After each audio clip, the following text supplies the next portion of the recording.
Hello guys, good evening to all. तो आज हम लोग नंबर सिस्टम के 15th लेक्चर पर आगे बढ़ते हैं। 15th लेक्चर में आगे बढ़ते हैं। इसके प्रीवियस लेक्चर में हम लोगों ने एक्सरसाइज 1.4 का एक क्वेश्चन और operations on real numbers discuss किया था। आज हम लोग ऑपरेशंस ऑन रियल नंबर्स पे एक आध क्वेश्चन देखते हैं और आगे का आज का मेन टॉपिक है representation of real numbers including decimal expansion, मतलब डेसिमल एक्सपेंडेड डेसिमल हो, वो भी टर्मिनेटिंग डेसिमल एक्सपेंशन हो, उसे हम लोग कैसे नंबर लाइन पर रिप्रेजेंट करें, वो आज हम लोग सीखेंगे। चलिए without much waste of timing हम लोग आगे बढ़ते हैं। अगर क्वेश्चन आया ऐड √5 प्लस √6 एंड √6 प्लस √2, इसे ऐड करना है। सिंपली जैसे ऐड करते हैं वैसे हम लोग ऐड कर सकते हैं। ओके, एक second रुकिएगा।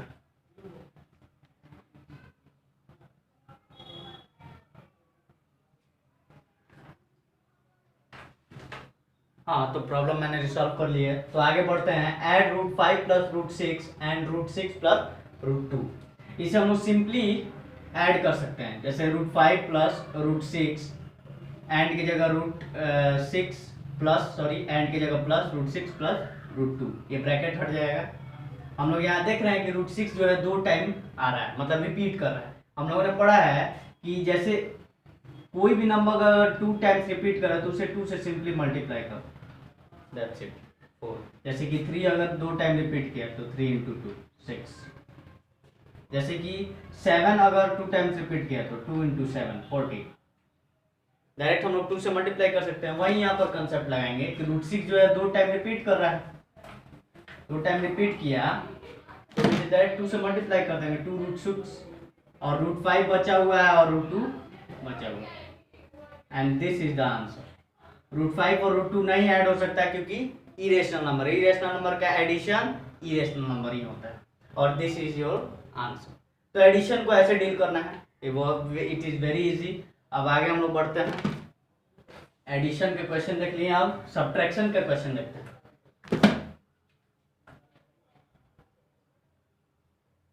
Subtract √6 plus √5 from √9 plus √9 plus minus ले लेते हैं √5। ओके, फ्रॉम आया यानी राइट वाले से लेफ्ट वाले को घटाना है, मतलब बाद वाले से पहले वाले को घटाना है। फ्रॉम मतलब से, मतलब उससे, लास्ट वाले से पहले वाले। आप लोग जानते हो पहले भी ये ऐसा क्वेश्चन आया है। तो हम लोग डील करते हैं इसे कैसे। √9 माइनस √5 पहले लिखेंगे, फिर माइनस ब्रैकेट √6 प्लस √5। ओके, आगे प्रोसीड करेंगे। √9 माइनस √5, फिर ब्रैकेट को हटाएंगे तो माइनस √6, और ये जो ब्रैकेट हटेगा, ब्रैकेट हटता है अगर माइनस साइन रहता है ब्रैकेट के लेफ्ट साइड में, मतलब ब्रैकेट के पहले अगर माइनस साइन रहता है और ब्रैकेट के अंदर कोई नंबर है तो उसका साइन जो है बिल्कुल चेंज हो जाता है, मतलब अपोजिट हो जाता है। जैसे कि इसके साथ प्लस है तो यहाँ माइनस आ गया, और इसके साथ भी प्लस है तो माइनस आ गया, दैट्स इट। यहाँ √9 है और √6 है और √5। देखिए √5 और माइनस √5 दिख रहा है, माइनस √5 और यहाँ भी माइनस √5। तो इसे हम लिख सकते हैं -2 √5, क्योंकि √5 रिपीट किया है लेकिन माइनस उसके साथ है तो -2 √5 लिख सकते हैं। लेकिन √9 की वैल्यू क्या होगी, √9 की वैल्यू 3 होगी, और इसे हम लिख सकते हैं -2 √5, और इसे लिख सकते हैं √6, इसकी कोई वैल्यू नहीं होगी, and that is the answer. ये आपका फाइनल आंसर हो गया सब्ट्रैक्शन में। तो ये भी बहुत ईजी है एडिशन की तरह। बस इसमें करना क्या है कि अगर इसमें भी रिपीट होता है तो 2 से मल्टीप्लाई कीजिए, अगर 2 बार रिपीट होता है 2 से कीजिए, 3 बार होता है 3 से कीजिए, 4 टाइम होता है तो 4 से कीजिए, जितना बार होता है n टाइम्स होता है n से मल्टीप्लाई कीजिए।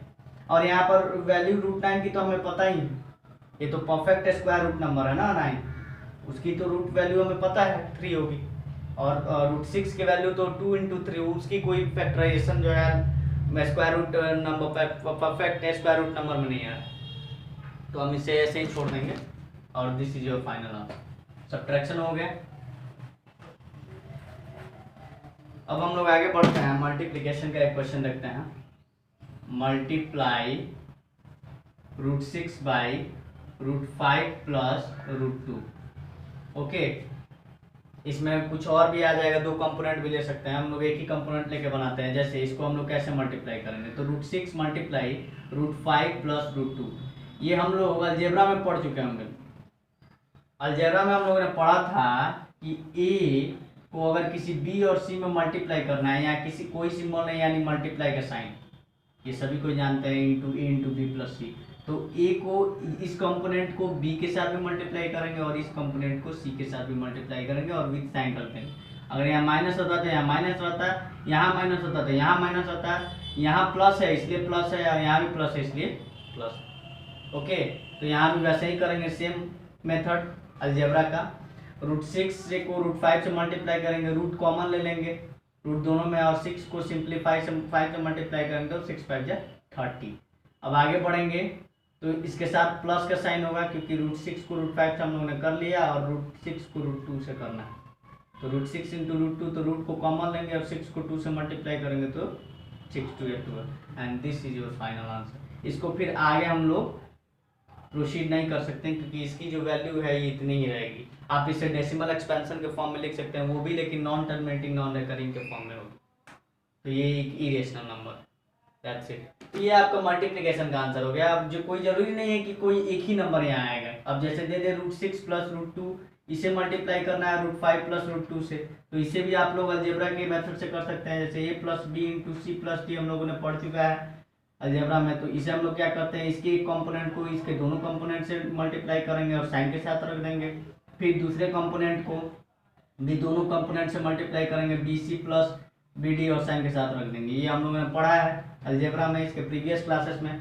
तो यही चीज़ इसके साथ करेंगे, रूट को कॉमन लेंगे, मल्टीप्लाई करेंगे, फिर √6 को 2 से तो √12, फिर √2 को √5 से तो 10, और फिर √2 को √2 से तो √4 यानी 2 की वैल्यू आ जाएगी इसकी। तो इसको हम लोग फाइनली ऐसे लिख सकते हैं, √30 √12 प्लस √10 और प्लस √4 की value 2, and this is your final answer. कोई ज़रूरी नहीं है कि एक ही नंबर होगा, ये प्लस में भी हो सकता है, माइनस में भी हो सकता है, साइन भी चेंजेस हो सकता है, वो डिपेंड कर रहा है कि वो क्वेश्चन क्या कर रहा है, क्वेश्चन में क्या दिया है वो, दैट्स इट। तो ये मल्टीप्लिकेशन हो गया, ये भी ईजी था। अब हम लोग बढ़ते हैं डिवीजन का एक क्वेश्चन की तरफ। डिवीजन का भी इजी है। एक प्रॉपर्टी मैंने बताया था डिवीजन में कि अगर कोई नॉन जीरो रेशनल नंबर को डिवाइड किया जाए किसी इरेशनल नंबर से, तब वो जो नंबर आएगा उसका जो रिजल्ट आएगा वो इरेशनल ही होगा। शायद आप लोग को पता हो, बहुत लोग को। चलिए देखते हैं डिवीजन का एक क्वेश्चन। जैसे दिया है डिवाइड √5 बाय √10, तो सिंपल है। आप इसे क्या कीजिए, हम लोग जिससे डिवाइड करते हैं उसे हम लोग डेनोमिनेटर में लिखते हैं, और जिसको डिवाइड करते हैं उसे हम लोग नंबरेटर के फॉर्म में लिखते हैं। ये आप लोग जानते हैं लोग पहले से।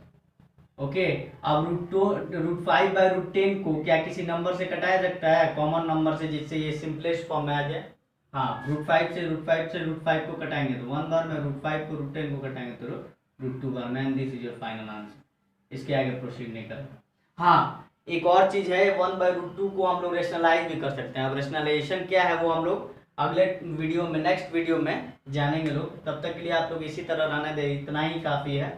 अभी आगे जब मैं पढ़ाऊंगा रेशनलाइजेशन तो उसमें आप लोग को कंसेप्ट क्लियर हो जाने के बाद आप लोग इसे भी रेशनलाइज कर सकते हैं। रेशनलाइजेशन कोई हार्ड टॉपिक नहीं है, वो भी ईजी है, आप लोग समझ जाएंगे।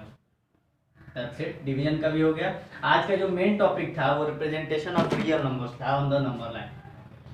बहुत स्टूडेंट सोच रहे होंगे कि ये तो पढ़ा चुके हैं, मैं पढ़ा चुका हूँ रिप्रेजेंटेशन ऑफ रियल नंबर्स, लेकिन इसमें भी ये अलग केस है। रिप्रेजेंटेशन ऑफ रियल नंबर मैं ब्रैकेट में लिख देता हूँ, इंक्लूडिंग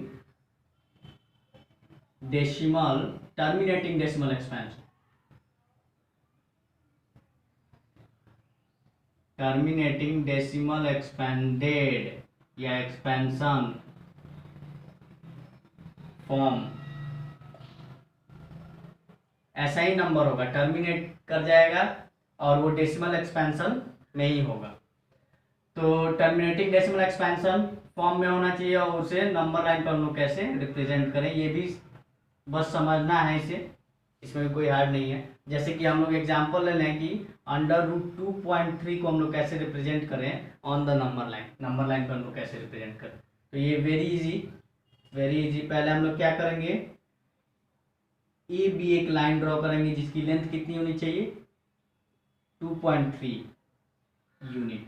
2.3 यूनिट यानी आपके रूलर के हिसाब से 2.3 सेंटीमीटर, रूलर के मेजरमेंट से 2.3 सेंटीमीटर मतलब 2.3 यूनिट।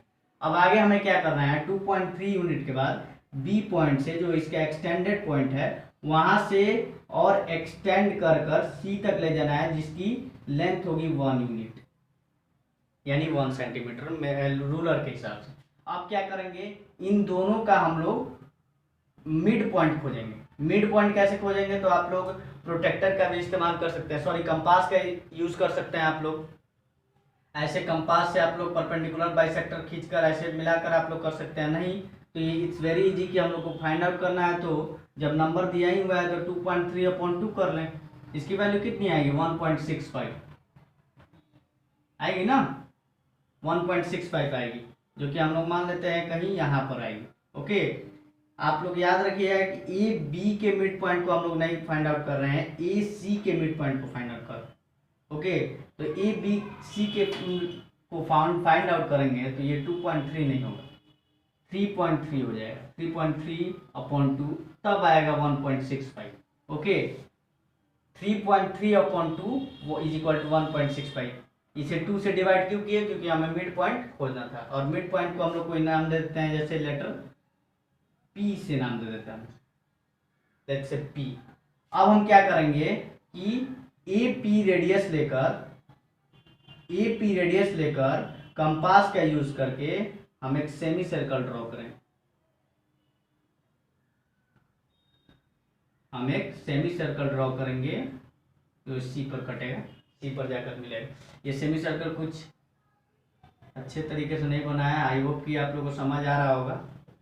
आप लोग कंपास का यूज करके अच्छे से बना सकते हैं। अब इसमें हम लोग आगे क्या करेंगे, तो बी पॉइंट पर, आगे में बी पॉइंट पर हम लोग एक परपेंडिकुलर लाइन ड्रॉ करेंगे। परपेंडिकुलर लाइन, परपेंडिकुलर होना चाहिए, और इस पॉइंट को कह दीजिए कि सेमी सर्कल पर वो किसी ओ पॉइंट पर कट कर रहा है, ओ पॉइंट पर मिल रहा है। अब हम क्या करेंगे कि ये जो ओ और पी है इस लाइन को हम लोग ज्वाइन कर देंगे।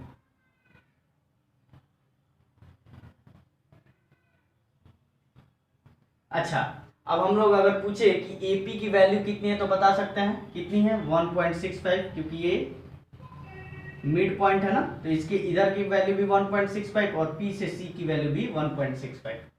अब हम लोग यहाँ देखेंगे, ये चीज नोटिस कर रहे हैं कि एपी की वैल्यू, पीसी की वैल्यू और पीओ की वैल्यू सेम होगी। कैसे, क्योंकि ये सेमी सर्कल का रेडियस है। पीओ भी तो एक रेडियस ही है सेमी सर्कल का, और पीए भी एक रेडियस है, पीसी भी एक रेडियस है, तो पीओ की वैल्यू भी 1.65 होगी, 1.65 यूनिट, 1.65 यूनिट। ठीक है, यहाँ यूनिट लिख लीजिएगा आप लोग, 1.65 यूनिट यानी आपके रूलर के हिसाब से 1.65 सेंटीमीटर।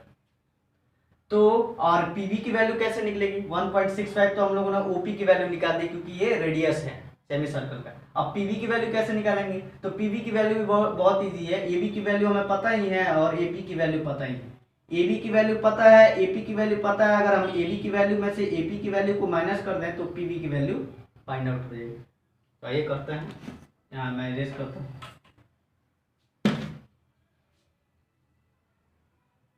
एबी की वैल्यू है 2.3 यूनिट और इसे हम लोग माइनस कर रहे हैं एपी की वैल्यू, तो 1.65 यूनिट को हम लोग माइनस करेंगे तो 0.65 यूनिट है। तो हमें पीवी की वैल्यू मिल गई कितनी 0.65। ओके, आप लोग सब्ट्रैक्ट करके देख सकते हैं 0.65 यूनिट है। अब हम लोग आगे प्रोसीड करते हैं, इसे मैं इरेज कर दूं आगे। इसे मैं प्रूव भी करूंगा कि कैसे हम लोग यहाँ पर ये अपने आप बना देना है। हाँ, एक और चीज, इसकी जो वैल्यू आएगी वो 2.3 आएगी, √2.3 जो क्वेश्चन पूछा गया। अब हम बताते हैं कैसे। पहले तो हम लोग यहाँ एक चीज नोटिस कर रहे हैं कि यहाँ पर पीए की वैल्यू, पीओ की वैल्यू और पीसी की वैल्यू सेम है। पीए की वैल्यू, पीओ की वैल्यू और पीसी की वैल्यू जो कि रेडियस है 1.65 यूनिट है। आप लोग यहाँ कारण लिख दीजिएगा क्योंकि रेडियस है, radius of semi circle. Okay, ठीक है, ये राइटिंग आपको नहीं दिख रही होगी, माफ कीजिएगा, आप लोग समझ रहे हैं। अब आगे बढ़ते हैं। तो इसमें हम लोग और क्या चीज नोटिस कर रहे हैं, पीवी की वैल्यू भी हम लोगों ने फाइंड आउट कर लिया है। पीवी की वैल्यू क्या है, 0.65 यूनिट।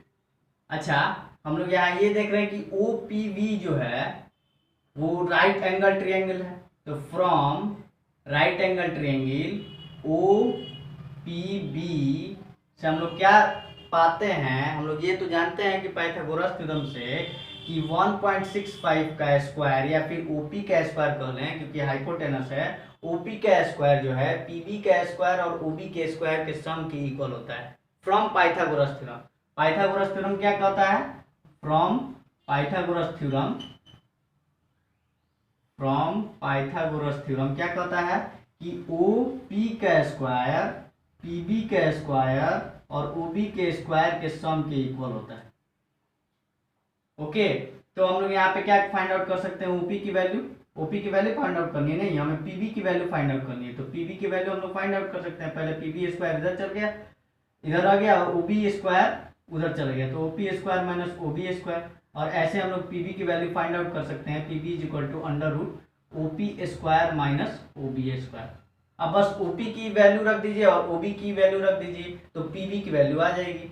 आप यहाँ पर मैं लिख देता हूँ पीबी की वैल्यू कैसे फाइंड आउट करेंगे, फ्रॉम पाइथागोरस थ्योरम, यहाँ पर सभी लिखा हुआ है फ्रॉम पाइथागोरस थ्योरम, यहाँ से आप लोग नोट आउट कर सकते हैं, नोट डाउन कर सकते हैं आप लोग यहाँ से। उसके बाद यहाँ आइएगा PB is equal to under root OP square minus OB square. अब बस ओपी की वैल्यू 1.65 यहाँ रख दीजिए और ओबी की वैल्यू 0.65 रख दीजिए।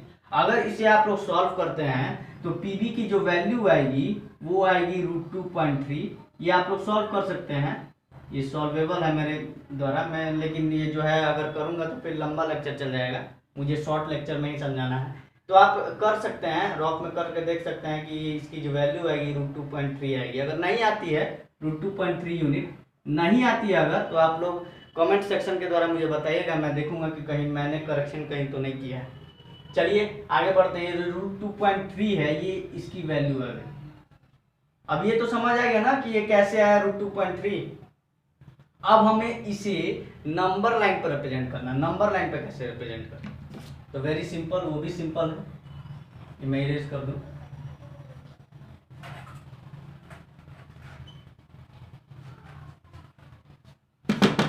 ये था सेमी सर्कल, यहाँ वो पॉइंट था, यहाँ मिला था, यूनिट लिखा था, ठीक है। अब हमें इसे हम लोग को नंबर लाइन पर रिप्रेजेंट करना है, तो हम लोग बी पॉइंट से लेते हैं। बी पॉइंट के इधर जो है इन सारे को हम लोग क्या मान लेंगे, नेगेटिव नंबर। बी पॉइंट को ही हम ओरिजिन मानेंगे, बी पॉइंट को हम लोग ओरिजिन मानेंगे। लेट्स से बी पॉइंट को ओरिजिन मान रहे हैं तो ऊपर लिख देते हैं हम लोग, और इसे नंबर लाइन पर रिप्रेजेंट करना है ना, तो थोड़ा नीचे बनाते हैं। बी को हम लोग ओरिजिन मान रहे हैं तो 0 यहाँ लिख देते हैं, यहाँ बी। अब और सी को क्या मानेंगे, 1 यूनिट का यानी 1 सेंटीमीटर, पता है ना। अब ये तो हमें पता चल गया है कि ये सेमी सर्कल था, ये सेमी सर्कल इसके जैसा नहीं बना है, लेकिन आप लोग समझ लीजिएगा कि ये सेमी सर्कल ही है, ठीक है। इधर जो ये माइनस में है सभी, ठीक है, -x कर देते हैं इसे, ओके। और यहाँ पर -x नहीं, माइनस कुछ भी कर सकते हैं, -x ही कर देते हैं, चलिए। और यहाँ जो है ये जो b की वैल्यू है, यहाँ पर हम लोगों ने परपेंडिकुलर जो खींचा था उसकी वैल्यू कितनी आई थी, √2.3, तो यहाँ पर हम लोग √2.3 डाल देते हैं, ठीक है। √2.3 ये परपेंडिकुलर है, याद रखिएगा, अभी तो टेढ़ा लाइन दिख रहा है लेकिन है परपेंडिकुलर। परपेंडिकुलर मतलब आप लोग समझते हैं हम लोग, भली बाती। अब हम लोग क्या करेंगे, ये जो है 1 यूनिट का है, अब यहाँ से एक प्रोटेक्टर लेंगे, सॉरी कंपास लेंगे, और कंपास का एक टिप पॉइंट जो है ऊपर रखेंगे और दूसरा टिप पॉइंट यानी रेडियस हम लोग क्या लेंगे, ये 0 था ना, ये O था, और इस पॉइंट का नाम B है। रेडियस लेंगे OB और एक आर्क ड्रॉ करेंगे नंबर लाइन पे, एक 1 के बाद जाएगा ही, फिर 1 के बाद 2 जाएगा, फिर 2 के बाद 3 जाएगा। ये आप लोग कर सकते हैं, अपने आप बना लीजिएगा, आप लोग समझदार तो हैं ही, ठीक है। तो OB आप लोग को रेडियस लेना है और एक आर्क ड्रॉ करना है, और ये आर्क जो है नंबर लाइन पे जहाँ कटेगा वहीं रिप्रेजेंट हो जाएगा √2.3। Let's say this point P। तो यहाँ आप लिख सकते हैं here P represent root 2.3 on the number line. That's it.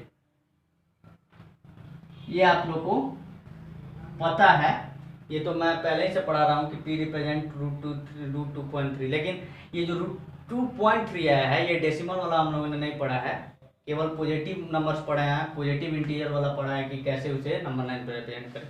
तो आज के टॉपिक में हम लोग को इतना ही पढ़ना था, ठीक है। और इसके बाद वाले नेक्स्ट वीडियो में हम लोग शायद एक्सरसाइज डिस्कशन करें, लेकिन सबसे इम्पोर्टेंट टॉपिक जो आप लोग का है रैशनलाइजेशन, जो रियल नंबर का इम्पोर्टेंट टॉपिक है, उसको हम लोग नेक्स्ट वीडियो में जानेंगे।